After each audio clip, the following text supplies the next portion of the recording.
ഹജ്ജിൻ്റെ കാലത്ത് ഹറമിൻ്റെ ചാരത്ത് പൂനീല വെങ്ങും പരന്നൊരു നേരത്ത് ഞാനെൻ്റെ കൽബിൻ ബുറാക്കിലേറി എൻ്റെ മോഹങ്ങളേറ്റി ഞാൻ ചെന്നിറങ്ങി. ഹജ്ജിൻ്റെ കാലത്ത് ഹറമിൻ്റെ ചാരത്ത് എന്ന് തുടങ്ങുന്ന പാട്ട് ഒരു കാലത്ത് എല്ലാവരുടെ ചുണ്ടിലുണ്ടായിരുന്നൊരു പാട്ടായിരുന്നു. ഈ പാട്ട് എഴുതിയിരിക്കുന്നത് ഓമശ്ശേരിയുള്ള ആവാസ് എന്ന പേരിലും കൂടി അറിയപ്പെടുന്ന ആവാസ് അബ്ദുറഹ്മാൻ എഴുതിയതാണ്. അത് എൻ്റെ ഒരു ഓർമ്മയിൽ ഒരുപക്ഷെ ഒരുപാട് വേദികളിൽ കൂടുതലും പാടിയിട്ടുള്ളത് എൻ്റെ മുമ്പിലിരിക്കുന്ന മനാഫ് ഓമശ്ശേരിയാണ്. മനാഫ് ഓമശ്ശേരി ആവാസ് അബ്ദുറഹ്മാനുമായിട്ടുള്ള ആ സൗഹൃദം എങ്ങനെയാണ് ഇപ്പോൾ ഓർക്കുന്നത്?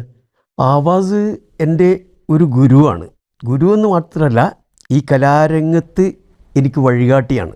അദ്ദേഹം എൻ്റെ വളർച്ചയിൽ ഒരുപാട് പങ്ക് വഹിച്ച ഒരു മനുഷ്യനാണ്. ഞാൻ എന്ത് സംശയങ്ങളുണ്ടായിരുന്നെങ്കിലും അദ്ദേഹത്തിനോടായിരുന്നു പലപ്പോഴും ചോദിച്ചിരുന്നത്. എല്ലാ അർത്ഥത്തിലും അദ്ദേഹം എൻ്റെ ഗുരുവും വഴികാട്ടിയുമാണ്. ആവാസ് ഖാനെ ആദ്യമായിട്ട് കാണുന്നതും ഈ രംഗത്തേക്ക് കൊണ്ടുവരുന്ന ഓർമ്മകൾ എന്താണ്? ഞാൻ മദ്രസയിലൂടെയാണ് ഈ കലാരംഗത്തേക്ക് കടന്നു വന്നത്. മദ്രസ സാഹിത്യ സമാജത്തിലുള്ള കുട്ടികൾക്കൊക്കെ പാട്ട് പരിപാടിയൊക്കെ ഉണ്ടാവുമല്ലോ. അങ്ങനെ അന്ന് ആവാസിൻ്റെ ജ്യേഷ്ഠൻ മൊയ്തീൻകുട്ടി മൗലവി അദ്ദേഹമാണ് എൻ്റെ മദ്രസയിൽ അധ്യാപകൻ. അദ്ദേഹം നന്നായിട്ട് പാടുന്ന ആളാണ്, നന്നായിട്ട് എഴുതുന്ന ആളാണ്, ആവാസിനെ പോലെ തന്നെ. അദ്ദേഹം എന്നെ പല മത്സര പരിപാടികളിലും പങ്കെടുപ്പിച്ചിട്ടുണ്ട് മദ്രസയിലൂടെ. ആ മത്സര പരിപാടിയിലൊക്കെ മിക്കതിലും ഒന്നാം സമ്മാനം തന്നെ നേടിയിട്ടുണ്ട്. ചേന്നമംഗലൂർ ഇസ്ലാഹിയ കോളേജ് അടക്കമുള്ള പല സ്ഥാപനങ്ങളിലും മദ്രസ തലത്തിലുള്ള മത്സര പരിപാടികളിൽ. അങ്ങനെയാണ് ഇപ്പോൾ ഈ ആവാസും ഞാനും ജ്യേഷ്ഠത്തെയും അനുജത്തെയും മക്കളാണ്. അങ്ങനെയാണ് എന്നിൽ ഇങ്ങനെ ഒരു കലാകാരനുണ്ട് എന്ന് അദ്ദേഹം തിരിച്ചറിഞ്ഞു. അങ്ങനെയാണ് അദ്ദേഹം മദ്രസ കാലഘട്ടത്തിലൂടെ വളർന്നു വന്നു എന്ന് പറഞ്ഞു. ഇപ്പോൾ മനാഫിൻ്റെ അക്കാദമിക് ക്വാളിഫിക്കേഷൻ 10ാം ക്ലാസ് വരെ ഉള്ളതാനും. ഈ മദ്രസയിൽ നിന്ന് ഇത്തരം കലകൾ, മനാഫ് ഓമശ്ശേരി എന്ന് പറഞ്ഞ വ്യക്തി ഒരു പാട്ടുകാരനാണ്, ഒരു കഥാപ്രസംഗികനാണ്, നല്ലൊരു അഭിനേതാവാണ്, നാടക സംവിധായകനാണ്, ഇതൊക്കെയാണ്. അപ്പോൾ ഇതൊക്കെയും കിട്ടിയിരിക്കുന്ന ഒരു പ്രതലം എന്ന് പറയുന്നത് അതിൻ്റെ ബേസ് മദ്രസയാണോ? മദ്രസയാണ് അതിൻ്റെ അടിസ്ഥാനം. അന്നത്തെ ആ മദ്രസ കാലഘട്ടത്തിലുണ്ടായിരുന്ന കലാപരിപാടികളുടെ ഒരു രൂപം എങ്ങനെയായിരുന്നു? ഞാനൊക്കെ പഠിക്കുന്ന കാലത്ത് അന്ന് എൻ്റെ നാട്ടിലൊന്നും കറണ്ടില്ല. അന്നൊക്കെ വേദികളിൽ ഉണ്ടായിരുന്ന പല പരിപാടികളും ഈ പെട്രോൾ മാക്സ് കത്തിച്ചിട്ട് അത് ചായപ്പൊടിയുടെ വലിയ പെട്ടി വരും, അതിൽ പെട്രോൾ മാക്സ് വെച്ചിട്ട് അങ്ങനെയായിരുന്നു സ്റ്റേജിലേക്ക് ലൈറ്റ് കിട്ടിയിരുന്നത്. ആ കാലഘട്ടത്തിലാണ് ഇതുപോലുള്ള പരിപാടികൾ തുടങ്ങിയത്. മദ്രസ സാഹിത്യ സമാജങ്ങൾ എങ്ങനത്തെ പരിപാടികളൊക്കെ ഉണ്ട്? അന്ന് ആക്ഷൻ സോങ്, പ്രധാനമായും പാട്ട് തന്നെ, ചെറിയ ചിത്രീകരണങ്ങൾ. ഈ ചിത്രീകരണങ്ങൾ ആരാണ് എഴുതി തരിക? അന്ന് ഈ പറഞ്ഞ മൊയ്തീൻകുട്ടി എഴുതിയിരുന്നത്. അതിലന്ന് മനാഫ് അഭിനയിക്കുമായിരുന്നു. അത് അഭിനയിക്കുമായിരുന്നു. അതുപോലെ തന്നെ അതിൻ്റെയൊക്കെ പിന്നണി പാട്ടുകളുണ്ടാവും. ആദ്യമായിട്ട് വരുന്നത് പാട്ട് പാടിയിട്ടുകൊണ്ടാണ് രംഗത്ത് വരുന്നത്. അതെ, പാട്ട് പാടിക്കൊണ്ടായിരുന്നു. ഈ മദ്രസ കാലഘട്ടം കഴിഞ്ഞതിന് ശേഷം സ്റ്റേജുകളിലേക്ക് പരിപാടിയുമായി പോയ ഓർമ്മകൾ എങ്ങനെയാണ്? അതായത് അന്നത്തെ കാലഘട്ടം പട്ടിണിയുടെയും പരിവട്ടത്തിൻ്റെയും കാലമാണ്. എൻ്റെ വാപ്പ ഒരു വീടിതരിപ്പുകാരനായിരുന്നു. വാപ്പൻ്റെ വരുമാനം കൊണ്ടാണ് ഞങ്ങളെ മക്കളെ വിദ്യാഭ്യാസവും ചികിത്സ, മറ്റുള്ള വസ്ത്രം, എല്ലാ കാര്യങ്ങളും നടന്നു. ഒരു നല്ല ഭക്ഷണം കഴിക്കാൻ അന്നൊക്കെ ഞാൻ വളരെ ആഗ്രഹിച്ചിരുന്നു. എനിക്കിപ്പോൾ കീബോർഡ് വായിക്കുന്ന അരീക്കോട് മുഹമ്മദ് കുട്ടി പല വേദികളിലും പാടാൻ വേണ്ടി പലയിടത്തും ഇങ്ങനെ പോകാറുണ്ടായിരുന്നു. അങ്ങനെ അദ്ദേഹം ഓമശ്ശേരിയും വന്ന്. അപ്പം എൻ്റെ ഒന്നാമത്തെ പ്രചോദനം മുഹമ്മദ് കുട്ടിയാണ്. അപ്പം ഞാനും ചിന്തിച്ച് എന്തുകൊണ്ട് എനിക്കും ഇങ്ങനെ പോയിക്കൂടാ. അങ്ങനെ വീട്ടിൽ നിന്ന് അറിയാതെ നാട് വിട്ടതാണ്. എത്ര വയസ്സിൽ? അത് ഏതാണ്ട് ഒരു 10 വയസ്സ്. അങ്ങനെ മതപ്രസംഗം നടക്കുന്ന പല വേദികളിലും ഞാൻ പാടി.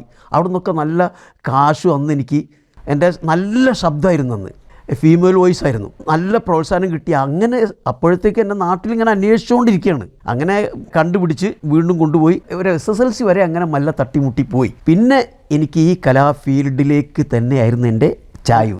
അല്ലാഹുവേ ഞങ്ങളെ കാത്തിടൂ പുരാനേ, അല്ലാഹുവേ ഞങ്ങളെ കാത്തിടൂ പുരാനേ, ഇഹത്തിലും പരത്തിലും നിന്നുടെ കാവൽ ഞങ്ങൾക്കേക് പുരാനേ, അല്ലാഹുവേ ഞങ്ങളെ കാത്തിടൂ പുരാനേ. ഏതൊക്കെ നാടുകളിൽ പോയി? നാട് വിട്ടു പോയിട്ട് കേരളത്തിൽ കണ്ണൂർ, പിന്നെ ഈ പറഞ്ഞ മോമൂട്ടിനെ കണ്ടുമുട്ടി ഞാൻ ബാലുശ്ശേരി വെച്ച്. പിന്നെ ഞങ്ങൾ രണ്ടുപേരും തന്നെയായി യാത്ര. അത് ഒരുപാട് ചിലപ്പോൾ നടക്കും. ഒരിക്കലും കണ്ണൂർക്ക് ഞങ്ങൾ നടന്നതാണ്.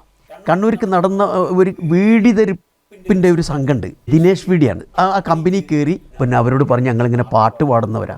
അങ്ങനെ അവിടെ പാടി അവർ ഒരു കലക്ഷനൊക്കെ എടുത്ത് തന്നു.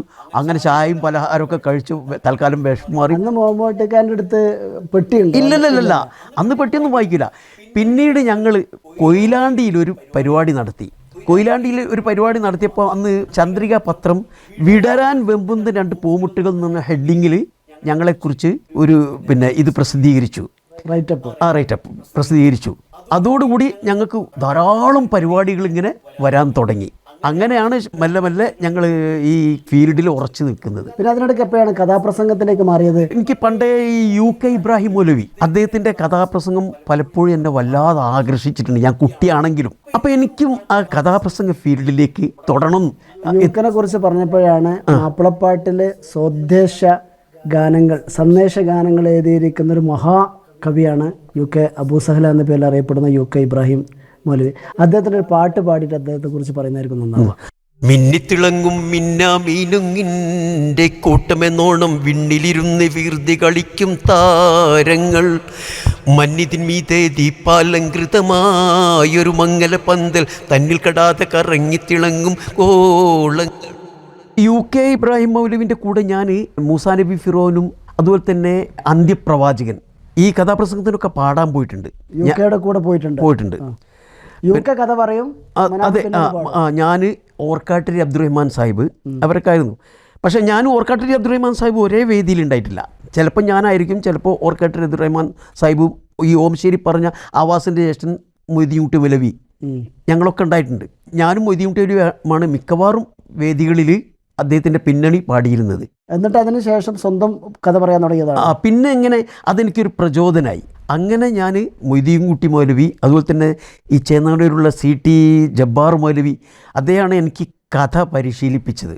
അന്ന് അദ്ദേഹം കല്ലുരുട്ടി ഒരു സ്കൂൾ അധ്യാപകനാണ്, ഈ ഒരു LP സ്കൂൾ അധ്യാപകനാണ്. ഓമശ്ശേരി എൻ്റെ അയൽവാസിയായിരുന്നു.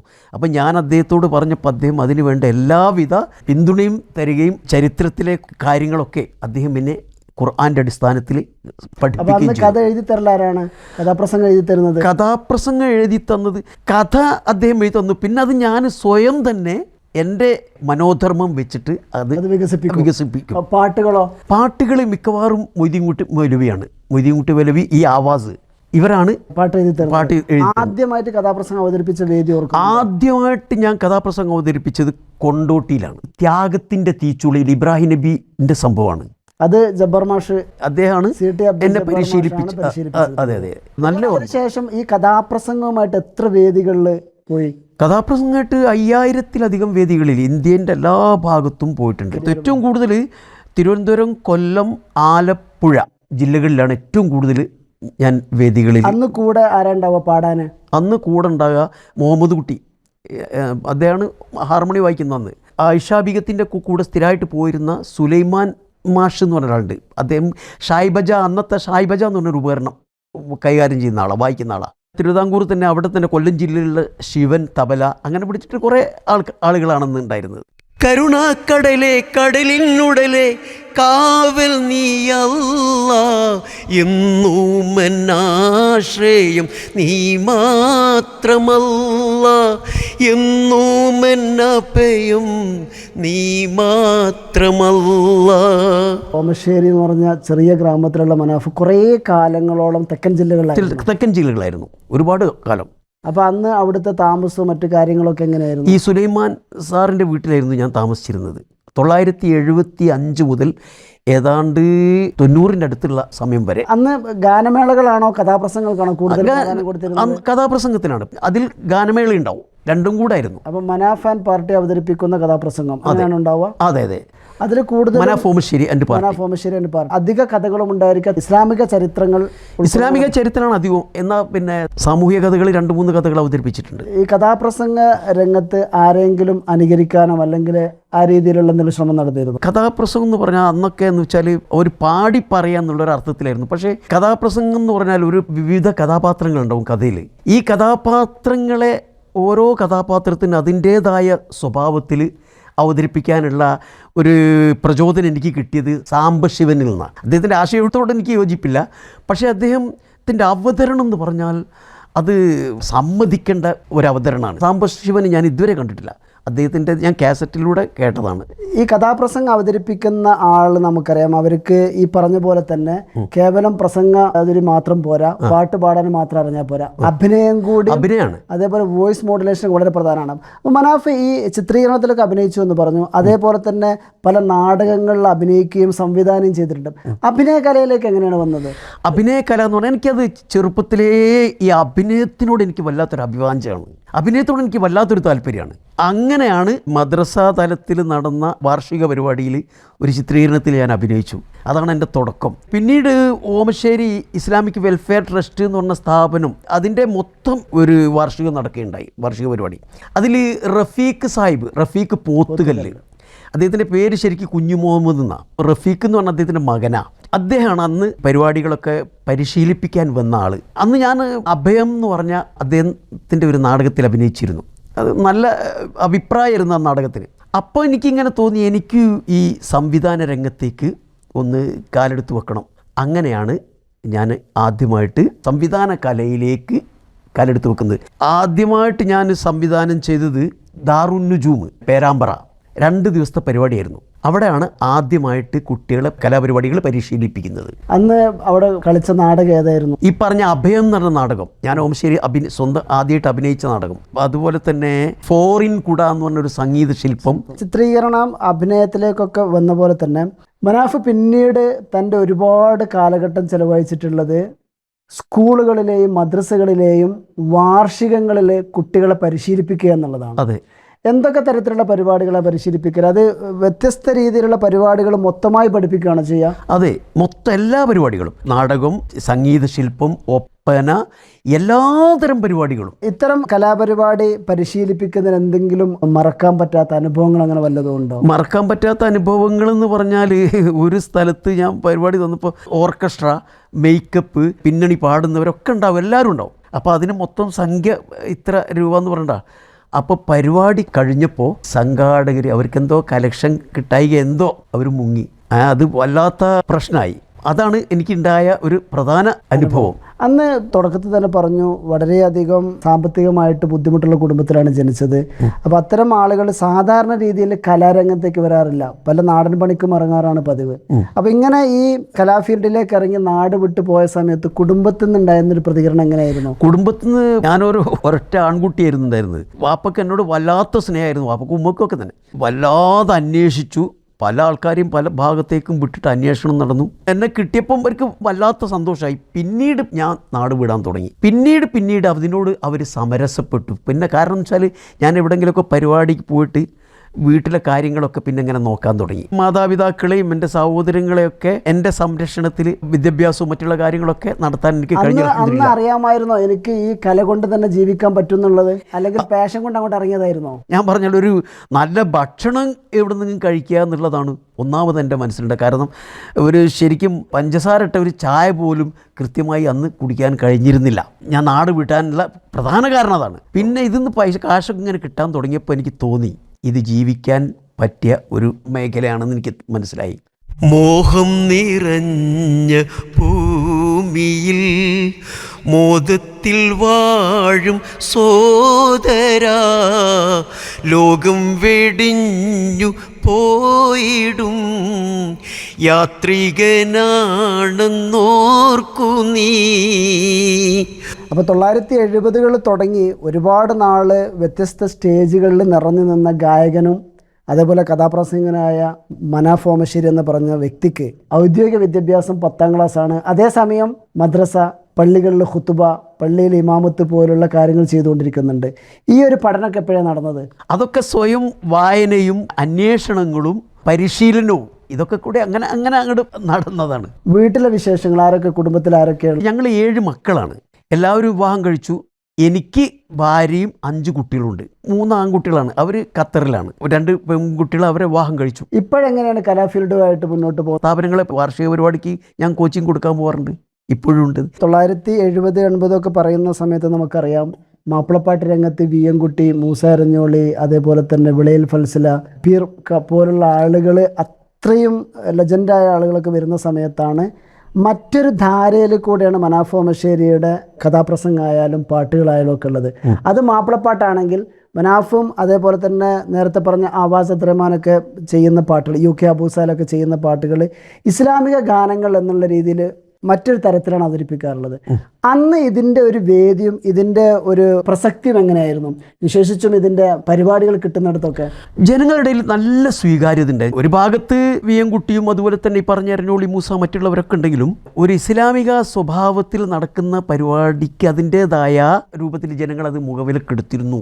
അതുകൊണ്ടാണല്ലോ നമുക്കൊക്കെ ഇങ്ങനെ വളരാൻ കഴിഞ്ഞത്. അപ്പോൾ ഇതിൽ ഒന്ന് നേരത്തെ പറഞ്ഞ UK അബൂസാല, ആവാസ്, അതേപോലെ തന്നെ റഹ്മാൻ മുന്നൂർ, പുത്തൂർ ഇബ്രാഹിം കുട്ടി, പൈങ്ങോട്ടായി എന്ന് പറഞ്ഞ മറ്റൊരു അലി പൈങ്ങോട്ടായി, അദ്ദേഹത്തിൻ്റെ ഒരു നാടകപ്പം ഞങ്ങളിവിടെ ഗസയായിട്ട് ബന്ധപ്പെട്ട് 5-6 മാസം മുമ്പ് ഓമശ്ശേരിയിൽ നടന്നു. അതിനുശേഷം ഈ ഒരു ശ്രേണിയിലേക്ക് വന്ന വേറെയും കുറേ ആളുകളുണ്ടല്ലോ. കലാങ്കരുവമ്പുയിൽ ഒരുപാട് കഴിവുകളുള്ള ഒരാളാണ് ഈ റഹ്മാൻ മുന്നൂർ. അദ്ദേഹത്തിൻ്റെ ഈ അശ്രുഗണങ്ങൾ എന്ന് പറഞ്ഞ നാടകം അത് പറയേണ്ട ഒരു സംഗതിയാണ്. ആദ്യമായിട്ട് ഞാൻ പരിപാടി അവതരിപ്പിച്ച പേരാമ്പ്ര, അവിടെ 2 ദിവസത്തെ പരിപാടിയാണ്. അന്ന് അശ്രുഗണങ്ങൾ അവതരിപ്പിച്ചു. അശ്രുഗണങ്ങൾ അവതരിപ്പിച്ച ആ സദസ്സ് മുഴുവനും കരഞ്ഞു. പിറ്റേ ദിവസം അവർ പറഞ്ഞ് നിർബന്ധമായിട്ടും ആ അശ്രുഗണങ്ങൾ ഒന്നുകൂടെ അവതരിപ്പിക്കണം. എങ്ങനെയാണത് അതിനെപ്പറ്റി പറയാൻ? എൻ്റെ ജീവിതത്തിൽ അതുപോലെ ഒരു വേദിയിൽ അശ്രുഗണങ്ങൾ ഞാൻ പലയിടത്തും അവതരിപ്പിച്ചിട്ടുണ്ട്. പക്ഷേ അവിടെ ഒന്നാമത് അത് ഓർഫനേജ് ആയതുകൊണ്ടായിരിക്കാം എന്നാണ് ഞാൻ മനസ്സിലാക്കുന്നത്. ആ കുട്ടികളത് വല്ലാതെ ഉൾക്കൊണ്ടുകൊണ്ട് ഓരോ കഥാപാത്രത്തെ അവതരിപ്പിച്ചു. അശ്രുഗണങ്ങൾ നാടകത്തിൻ്റെ ഇതിവൃത്തം എന്ന് പറയുന്നത് 2 അനാഥ കുട്ടികളുടെ കഥയാണ്. അപ്പോൾ ദാറുന്നജൂം യത്തീംഖാനയിലുള്ള ഈ അഭിനയിക്കുന്ന കുട്ടികളും യത്തീമക്കളാണ്. ഇത് കാണാൻ വരുന്ന ആളുകൾ യത്തീം കുട്ടികളുടെ കഥയാണ് കാണുന്നത്. അതായിരിക്കാം അത്രയും കൂടുതൽ. അതിൽ റഹ്മാൻ സാഹിബിൻ്റെ അവസാന രംഗത്ത് ആ 2 മക്കൾ ഖബറിൻ്റെ അടുത്ത് വന്നിട്ട് ഉമ്മനോട് വിലപിക്കുന്നൊരു രംഗമുണ്ട്. ഉമ്മാ ഉമ്മ എന്ന് പറഞ്ഞാൽ വല്ലാത്തൊരു സംഭവമാണത്. ഉമ്മ ഉമ്മ ഉമ്മ ഉമ്മ ഉമ്മതൻ ഖബറിലും ഞങ്ങളുടെ മനസ്സിലും ഇരുളല്ലോ കൂരിരുളല്ലോ. ഉമ്മ ഉമ്മ ഉമ്മ ഉമ്മ